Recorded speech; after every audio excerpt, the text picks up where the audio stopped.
Hello enemy lovers, welcome to explanation YouTube channel. And আজকের ভিডিওতে আমরা এক্সপ্লেন করব লোকিজম এপিসোড নাম্বার 7 এবং 8। So let's explain.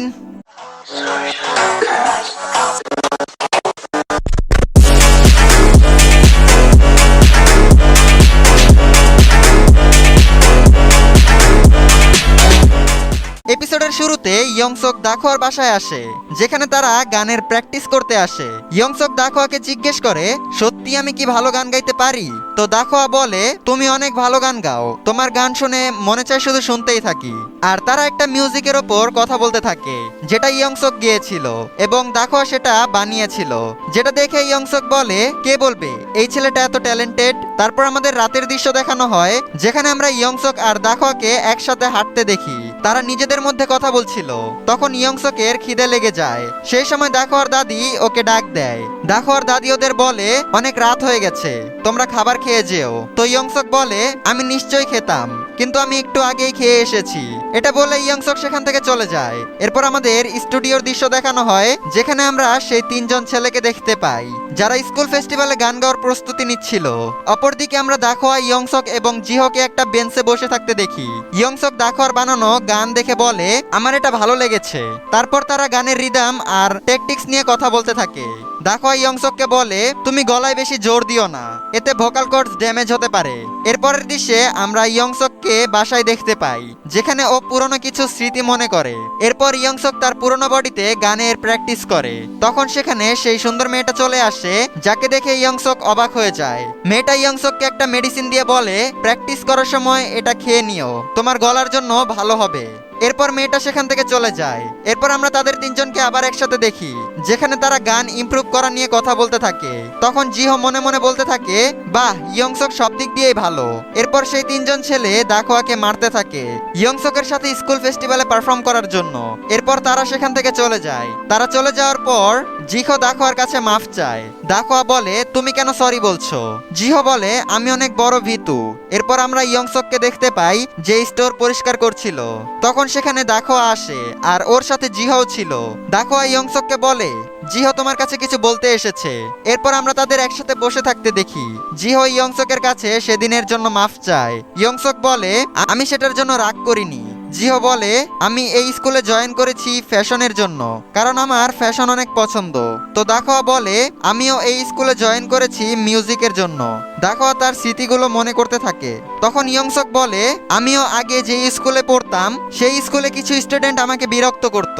এরপর তারা তাদের জীবনে ঘটে যাওয়া অতীত নিয়ে কথা বলতে থাকে। তখন তারা সেখানে ইয়ংসককে নিয়ে কথা বলে, যে কিভাবে ইয়ংসক তাদের সাথে বন্ধুত্ব করতে এসেছে। তখন সেখানে ওয়াস্কো চলে আসে। ওয়াস্কো ওদের জিজ্ঞেস করে, তোমরা এখন যা বলেছো সেগুলো কি সত্যি? ওই নতুন ছেলে কি সত্যি ভালো? তো জিহো আর দাখোয়া বলে, হ্যাঁ, ও অনেক ভালো। ওয়াস্কো ইয়ংসককে বলে, ও তোর মার কাছ থেকে টাকা নিয়েছে না? তো ইয়ংসক বলে, আমার মা তো ওকে শুধু কফির টাকা দিয়েছে।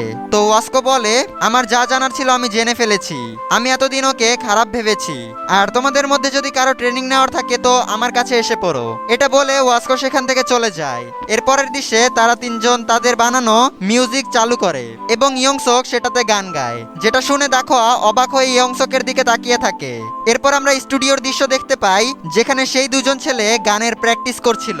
এরপর আমরা জানতে পারি ইয়ংসক আর দাখোয়া স্কুল ফেস্টিভ্যালের লাস্টে পারফর্ম করবে, আর তারা দুজন সেকেন্ড লাস্টে। এর সাথে এখানে শেষ হয়ে যায় লোকিজমে এপিসোড নাম্বার 7। এখন এপিসোড নাম্বার 8 এবং ফাইনাল এপিসোড 8 এর শুরুতে আমাদের ফেস্টিভ্যালের দৃশ্য দেখানো হয়, যেখানে আমরা সেখানে একটা গাড়ি দেখতে পাই, যেটা দেখে সবাই অবাক হয়ে যায়। আর সেই গাড়ির প্যাসেঞ্জার সিটে আমরা সেই সুন্দর মেয়েটাকে দেখতে পাই। এরপর আমরা ফেস্টিভ্যালে সবাইকে এনজয় করতে দেখি। এখানে স্টুডেন্টরা স্টল খুলেছিল আর লিজিন সং বক্সিং এ পার্টিসিপেট করেছে। এরপর আমরা দাখোয়া আর ইয়ংসককে দেখি। ইয়ংসক বলে, আমি ভাবিনি আমাদের এত বড় স্টেজে পারফর্ম করতে হবে, আমার ভয় করছে। তো দাখোয়া বলে, তুমি ভয় কেন পাচ্ছ? আমরা প্র্যাকটিসে যা করেছি সেটাই এখানে করতে হবে। তখন ইয়ংসকের নজর সেই সুন্দর মেয়েটার উপর পড়ে। অপরদিকে আমরা ওয়াস্কোকে পাঞ্জা লড়তে দেখি, যেখানে ওয়াস্কো একটা ছেলেকে হারিয়ে দেয়। তখন ওয়াস্কো ইয়ংসককে দেখতে পায়, যে কাউকে খুঁজছিল। ইয়ংসক মেয়েটার পিছে পিছে পার্কিং এ চলে আসে। ইয়ংসক মেয়েটার কাছে এসে জিজ্ঞেস করে কেমন আছো, কিন্তু মেয়েটা ওকে চিনতে পারে না, কারণ ও নতুন বডিতে ছিল। তো ইয়ংসক এটা বুঝতে পারার পর বলে আমি তো এমনিই। তো মেয়েটা ওকে থামিয়ে বলে এটা অন্য কারোর ওপর ট্রাই করো। মেয়েটা আরো বলে এই স্কুল তোমার মতো লোকদের দিয়ে ভরা, যেখানে সবাই লুকস এর কারণে মানুষকে জাজ করে। এটা বলে ও সেখান থেকে যেতে থাকে।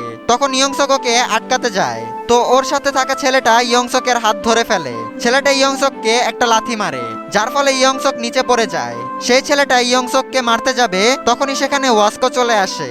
ছেলেটা ওয়াস্কোর মুখে একটা ঘুষি মারে, যার ফলে ওর নাক দিয়ে রক্ত পড়তে থাকে। ওয়াস্কো ছেলেটাকে বলে ওই চশমিশ, নিজের চশমা খোল। এরপর ওয়াস্কো ওর সাথে ফাইট করতে চায়। তখন ইয়ংসকও দাঁড়িয়ে যায়। তখন সেই মেয়েটা ছেলেটাকে বলে আমি সবাইকে বলবো যে তুমি কোনো কারণ ছাড়াই সবাইকে মারছো।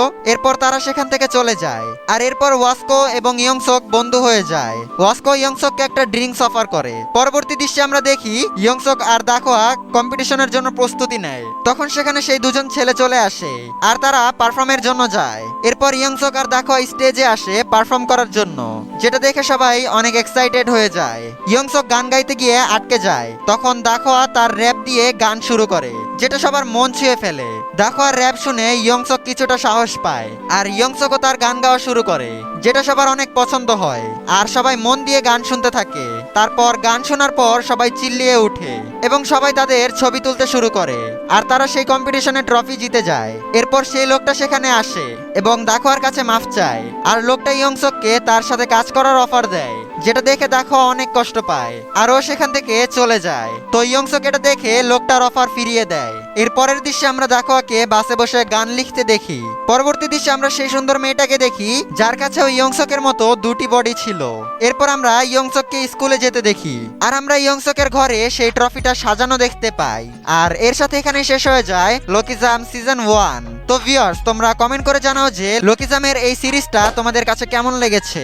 তো তোমাদের সাথে দেখা হবে নেক্সট এক্সপ্লেইন ভিডিওতে। ততক্ষণ পর্যন্ত সুস্থ থাকবে, ভালো থাকবে, টেক কেয়ার, আল্লাহ হাফেজ।